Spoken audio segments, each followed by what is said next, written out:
Hey guys, Matt here with MP Power Sports, and we are on our part 3 for the 1994 KX250 build. Previously in the last video, we had the basic bottom end putting together, which was transmission bearings, crank, transmission itself, and getting the cases to kiss. Right now, we are just going to do a brief video of just the clutch side and the ignition cover side, and if we have time, we're going to get to honing the cylinder and kind of showing you the steps on that. But without further ado, we're going to get started. The gasket maker is dried, so we can just rip this off right now. So we got that off. What I'm going to do is the bearings for the power valve that actually go into the right side case. Super easy to fit in, same thing as the video before, so we're going to go ahead and do that.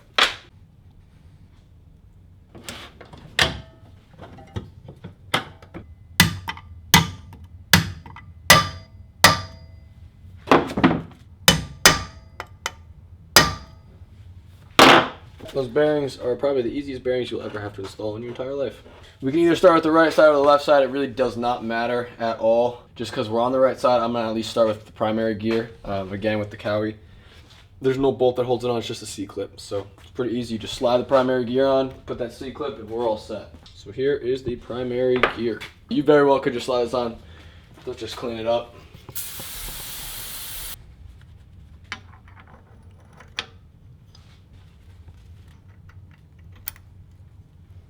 And there you go. And then you get the C-clip. So just like any snap bearing, we're going to want to expand it to put it on. And then just like that, and then just snap that into place. We are good. Primary gear is on. Next, we are going to do the idler gear. This is the idler gear. This basically just goes on the counter shaft right here. There are two snap rings on there. I don't know if you can see, there's two grooves on the counter shaft itself. A, it holds this in place. B, it holds that needle bearing in place. But most importantly, it acts as a spacer to keep the idler gear perfectly spaced out so it doesn't make contact with the casing. So then you drop that on. There you go. So then you put your second snap ring. Make sure it's on. There you go. Idler gear is on. Now we're going to want to work our way to the gear shift mechanism. This goes straight on to the shift drum itself. I don't know if you can see, Tyler, there's 3 holes. Only one of them can fit to this dowel pin at the end. Put that in there, just like that. Now you're in. Now when this is spinning, it's attached to the shift drum itself. With that installed, we are going to grab the bolt. So we got our bolt for shift drum. This just goes right in there. And you tighten it up. We're going to want to put some thread lock on this. Again, we're not going to use red because red is permanent. We're going to go with blue and it'll be fine. We're going to want to clean our threads. Clean threads, happy threads. Now, since this is attached to the shift drum itself, it does move, whether you're loosening or tightening all the way. So the best way is to get the first gear, either the lowest gear or the highest gear of whatever bike you're working on. So it can't turn anymore, and you can kind of use that as leverage. If we were loosening it, the shift drum would keep spinning, because right now we're all the way down, bottomed out, we are in first gear. This isn't torqued down too tight. First primary reason we got this bike in is because he thought the transmission locked up. He couldn't get it out of 4th gear. So the culprit of the issue of it being stuck in 4th gear was the shift stopper spring broke, which didn't have enough tension, so it only got stuck in 1 gear. I'll show you exactly what I mean once all that is together. Okay, so this is the spring that actually was deteriorated. Look over here. So this is the old shift stopper, and that's the old spring. All those pieces. That's what it should look like. Wish we had better lighting, but we've had a long day. Worked on a bunch of bikes. We actually had a customer of ours, Aiden. He picked up a 60th anniversary YZ250F. Super excited for him for that bike. So how the shift stopper works is it bolts right in here. Obviously, I don't have it done yet. And this slides right into that groove, locking it into gear. And the spring is on this end to this post right here, applying pressure into the shift drum itself.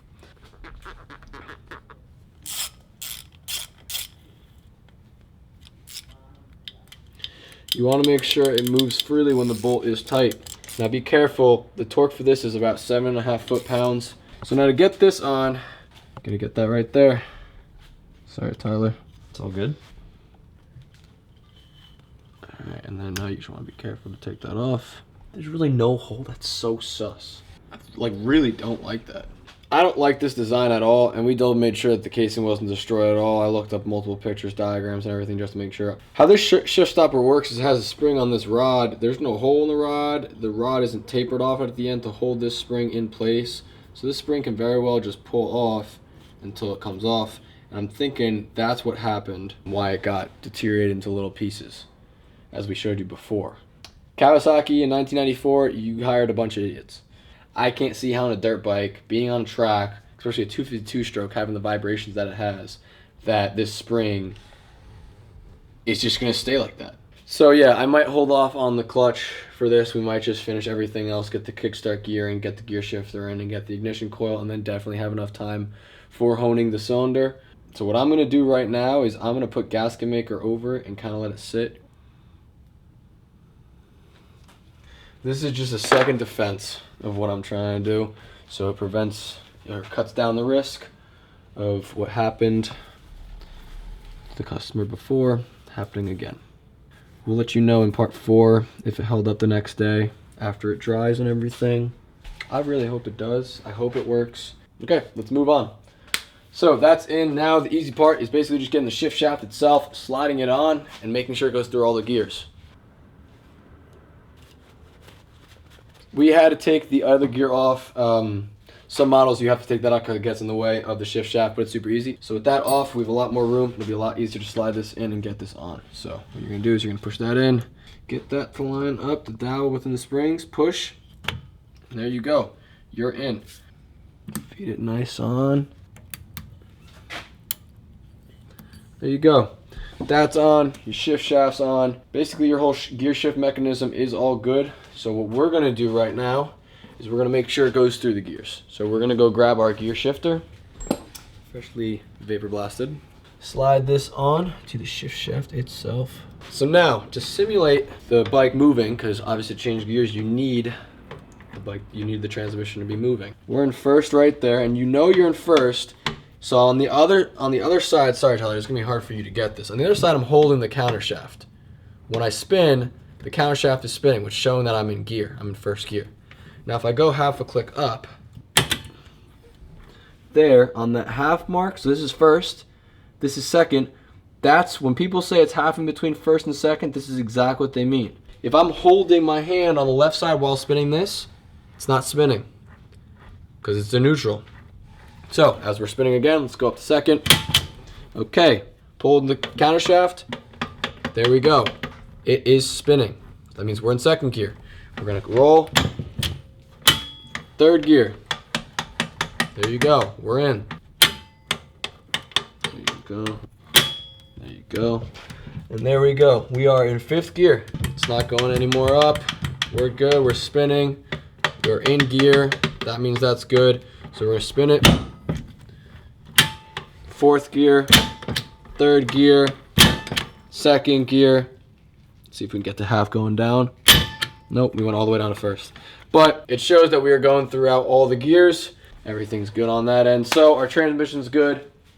Bearings sound minty. They are rolling super smooth. This is definitely all good news. So that shows that everything we did in the bottom end transmission wise was the correct way. This customer is going to be stoked. With that being said, the right side is done. And Joe's making appearance with what? Trail mix. Trail mix. That's the dinner for champions. You know what you're doing? Yeah, actually, Joe, come look at this. You're gonna love this. Let me see this. So this, Master. I wish Mechanic. we didn't have the gasket maker on before. And then it has a rod there that has no hole at all. There's no like no taper, no lip or anything. Oh my god. Good faith, they want the spring to stay there. That's what I'm like, yo. Right? Oh my god. Last thing on the right side is the kickstart gear.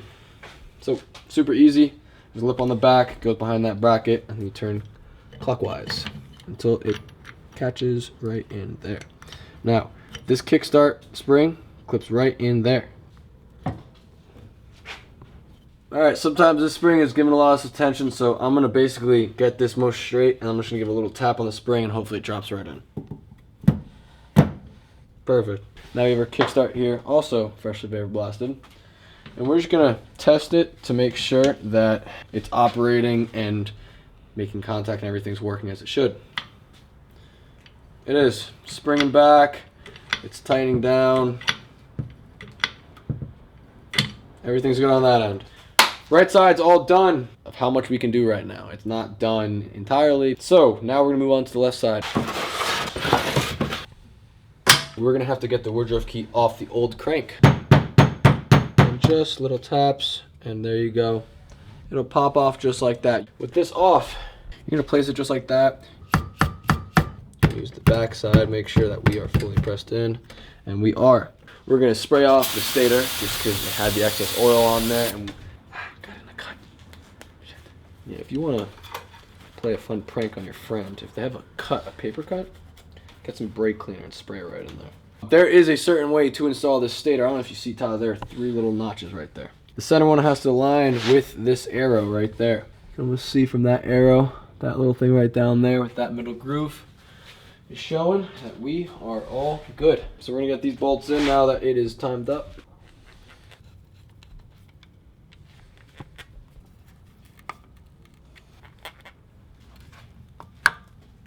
So we're gonna grab our flywheel.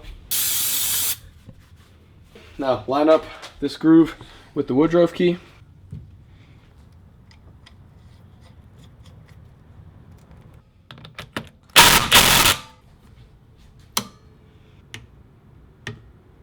Okay, so now time to put the ignition cover on. We already got the fresh gasket on.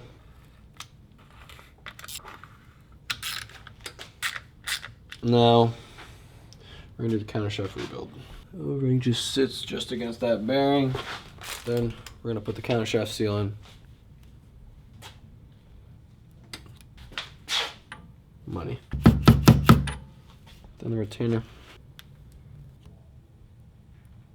Alright, so this holds on the front sprocket. We're just gonna put that there until we put our front sprocket on. That's your countershaft rebuild. Real quick, real easy, real simple. Look at this. This is butter, man. This is just a beautiful bottom end. But alright, sorry, sidetracked. Engine is looking good, man. It's coming together. So right now what we're gonna do is we're gonna hone this cylinder real quick, and then we're gonna call it a night. Tyler, get in there and get those little score marks, those up and down lines on the jug. I don't know if you can see it. Yeah, you can see that. It did run before. It probably will run, but how long will it run for? Don't really know that. So that's why you hone. And this is what I mean by a ball honer. So this is for the one we need. Grab your ball hone. Grab your oil. You can also use 10W40 oil. Once you're in, you're just gonna go full and you're gonna go in and out. So I'm gonna do about 20 strokes of this. Turn around, go the opposite way, clean off, see how we're looking. So now we did that clockwise. We're gonna flip that back over, go counterclockwise.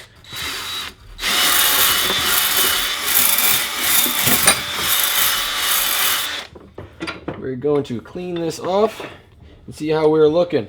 The best way to use is hot or warm water, a little bit of soap. All I'm doing right now is I got lukewarm to hot water.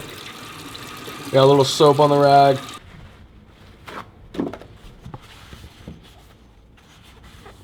Okay, so as much as you can see, it's really hard with the lighting, but that is the crosshair that you want. It's looking very, very good. Way better than what it was. We're gonna finish cleaning that up. We're gonna actually get a bucket, get warm water, get soap, dunk the whole thing, submerge it, clean it out so there's no more gunk in there. So that's about it. That cuts it short of our part 3 for the KX250 build. We got most of the clutch side. Obviously, we're going to wait to see how that spring holds up with the gasket maker tomorrow. We installed the full ignition side, so that includes the stator, the flywheel, the ignition cover, with the woodruff key before the flywheel, obviously. And then we honed our cylinder. So that basically wraps up part 3 with the 1994 KX250. Engine's looking good. I cannot wait to see this thing and hear this thing run. Without further ado, stay tuned for part 4. We will have more videos on the way. We're doing a lot of quick tips on Instagram. We're going to start doing that more. Without further ado, we'll catch you next time.